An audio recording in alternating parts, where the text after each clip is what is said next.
Hello parents, welcome my channel parents help. My dear parents, आप सभी को प्यार भरा नमस्कार, जय श्री कृष्ण, राधे राधे।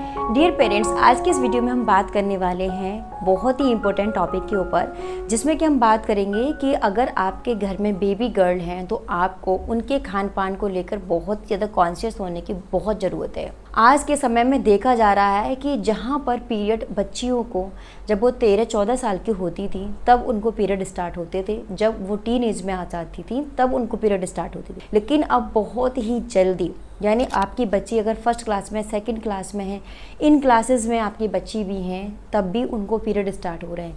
कहने का मतलब है अगर आपकी बच्ची 7, 8 या 9 साल की भी है, उनको पीरियड बहुत अर्ली स्टेज पर आकर स्टार्ट हो जा रहा है, जो कि बहुत ही ज़्यादा सोचने वाली बात है।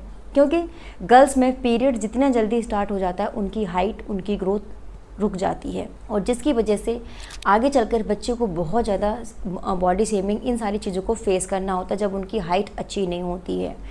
अगर आपकी बच्ची को जल्दी पीरियड आ जाए तो पेरेंट्स के लिए तो ये बहुत प्रॉब्लम वाली बात ही है, क्योंकि इतना छोटा बच्चा सैनिटरी पैड किस तरीके से यूज़ करेगा, उसको मालूम ही नहीं है ये सारी चीज़ें कैसी हैं, किस तरह से उनको अपने पीरियड मैनेज करना है, किस तरीके से उनको पब्लिक को फेस करना है, पब्लिक एरिया में जाना है। बहुत छोटा बच्चा सारी चीज़ों से वो अनअवेयर है। 8 साल का बच्चा या 9 साल का बच्चा है, तो उसके लिए ये चीज़ें बहुत ही ज़्यादा अनफेयर है। तो ऐसी सिचुएशन में क्योंकि मेरी भी 2 डॉटर हैं और मेरे लिए भी ये बहुत चिंता वाली बात है, तो मैं अपनी बच्चों के लिए क्या कर रही हूँ और आप क्या कर सकते हैं। आपकी भी अगर बिटियाँ हैं घर में तो प्लीज़ कुछ चीज़ों को ध्यान में रखिए। जितना हो सकता है मैं अपनी बच्चों के लिए ये सारी चीज़ें कर रही हूँ, और क्योंकि मैं एक सोशल मीडिया इन्फ्लुएंसर हूँ और मेरे पास बहुत सारी ऐसी इन्फॉर्मेशन आती रहती हैं, कमेंट्स आती रहते हैं, जिसमें कि मुझसे पूछा जाता है कि मैम हमारे घर में 2 बेटियाँ, हम उनका रख रखाव कैसे करें, खान पान कैसे रखें, उनकी ग्रोथ को किस तरीके से अच्छे से डेवलप करें। तो बहुत सारे कमेंट आते हैं, जिसमें से ये वाली जो कमेंट था कि बहुत अर्ली स्टेज में पीरियड आ गया है, ये भी 2nd क्लास में ही है और वो स्कूल जाने में डरती है, उसको बहुत ज़्यादा अनकंफर्टेबल फील होता है। तो ये बहुत ही ज़्यादा एक सोचने वाली चीज़ है कि बच्चे को इतनी जल्दी पीरियड्स क्यों आ रहे हैं। बहुत सारे रीज़न है जिस पर हम बात करेंगे। देखिए, सबसे पहले कि जब हमारे टाइम में बहुत ज़्यादा टीवी, मोबाइल्स, ये सारी चीज़ें नहीं हुआ करती थी।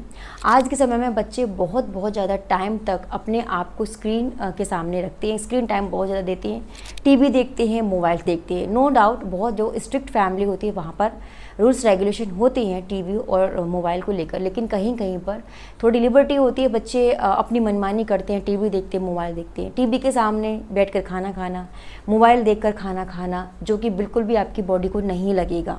ठीक है, आप क्या खा रहे हो, उसकी न्यूट्रिशंस क्या है, वो आपके बच्चे को नहीं लगेंगे। इसके साथ आपके बच्चे के junk food, fast food, Maggi, pasta, ये सारी चीज़ें भी इतना नहीं थी। मैगी भी बहुत बाद में आई है, लेकिन ये सारी चीज़ें बहुत हो गई हैं। बच्चे को वीक में 1-2 बार तो मैगी चाहिए। कहीं कहीं पर बच्चे मैगी के बिना खाना नहीं खाते, मैगी को सब्जी की तरह बनाते हो, मैगी से रोटियां खाते हैं। बच्चे जिद करते हैं, मम्मी बहुत इजीली प्रिपेयर करके मैगी दे देती है, पास्ता बना देती हैं, पिज़्ज़ा है, बर्गर है, कभी ना कभी सैटरडे संडे पार्टी हो ही जाती है, बाहर आउटिंग हो जाती है। तो अगर आपके घर में अगर आपकी बच्चियां बहुत ज़्यादा इंटेक कर रही हैं फास्ट फूड, जंक फूड या चाइनीज़ फूड, तो ये कम्प्लीटली अनहेल्दी है। कोल्ड ड्रिंक्स वगैरह हैं, जो हार्ड ड्रिंक्स होती हैं, कोको कोला है, माज़ा है, फैंटा, ये सारी तरह की कोल्ड ड्रिंक्स अगर आपकी बच्चियां पी रही हैं तो वो भी बिल्कुल अनहेल्दी हैं, उसमें कुछ भी जीरो न्यूट्रिशन है। ये भी सारी चीज़ें, बच्चे का वेट बहुत ज़्यादा बढ़ा है, बच्चा एक्टिव नहीं है बिल्कुल भी, मतलब घर में ही रहता है, स्कूल है, ट्यूशन से, देन इस घर पर। तब अगर आपका बच्चा बिल्कुल इनएक्टिव है, कोई भी फिजिकल एक्टिविटी नहीं कर रहा है, वेट बढ़ रहा है, तो ये भी बहुत सारे रीज़न हैं कि जिनकी वजह से लड़कियों में बहुत अर्ली प्यूबर्टी हो जाती है, जल्दी मेंसेस स्टार्ट हो जाती हैं। तो प्लीज़ अगर आपकी बच्ची भी इस तरीके की चीज़ें कर रही हैं, या आप अपनी बच्ची को लेकर बिल्कुल भी कॉन्शियस नहीं हैं, अभी आपकी बच्ची 1st या 2nd या 3rd स्टैंडर्ड में है, मे बी 4th में है, और ऐसे टाइम पर आपके बच्चे को मेंसेस आ रहे हैं, तो ये बहुत सोचने वाली बात है। क्योंकि उस समय बच्ची इन सब चीज़ों के लिए प्रिपेयर नहीं होती, ना ही फिजिकली ना ही मेंटली, उनको समझा पाना बहुत मुश्किल है। और ऐसे में ये सारी चीज़ें बच्चे के साथ होती हैं, तो बच्ची यही सोच सोच के परेशान होती है कि ये क्या हो रहा है, और आप भी अपने बच्चे को नहीं समझा पाओगे। तो जो पहले के टाइम पे, हमारे टाइम पे जब 13-14 के समय पे पीरियड स्टार्ट होते थे, तो हम समझदार हुआ करते थे, और जब हमारे पेरेंट्स या हमारी मदर हमको समझाती थी तो उस चीज़ को हम अच्छे से समझते थे कि हाँ ये चीज़ होती है। बट इतनी जल्दी अगर आपके बच्चे को ये चीज़ें हो रही है तो आप उसको समझा नहीं पाओगे। तो कोशिश करें कि बच्ची का खान पान अच्छा रखें, बच्चा अच्छे से पानी पिए, हेल्दी खाए, फ्रूट्स ले।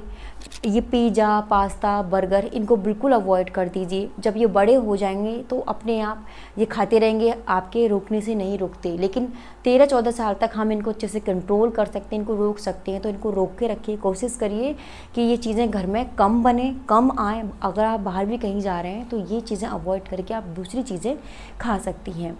जितना हो सकता है, अगर आपकी बच्ची का वेट बढ़ा हुआ है तो वेट ज़्यादा नहीं बढ़ने दीजिए, वेट को कंट्रोल में रखिए। बच्चे को जितना हो सकता है फिज़िकल एक्टिविटी कराइए, रनिंग है और जो भी आउटडोर इंडोर एक्टिविटीज़ हैं वो कराइए। तो आपकी बच्ची उस टाइम तक उसको बची रहेगी, उसको इतनी जल्दी अर्ली टाइम में मेंसेस नहीं आएंगे। तो डियर मॉमीज़, ये मेरे लिए तो बहुत चिंता की बात है, क्योंकि मेरी घर में 2 छोटी छोटी बच्चियां हैं और मुझे भी बहुत डर लगा रहता है। बहुत सारे रीज़न हो सकते हैं, पॉल्यूशन है, बहुत सारी चीज़ें हो सकती हैं। तो अच्छा खिलाइए, अच्छी एक्टिविटी कराइए, हेल्दी अपने बच्चे को रखने की कोशिश करिए। तो आई होप एक जो एक्चुअल टाइम होता है उस टाइम में आपकी बच्ची का पीरियड आएगा। तो डियर मॉमीज़, आपको ये वीडियो कितनी सपोर्टिव लगी और आप भी कुछ सजेशन देना चाहते हैं तो please drop your comment in the comment box. Thank you so much.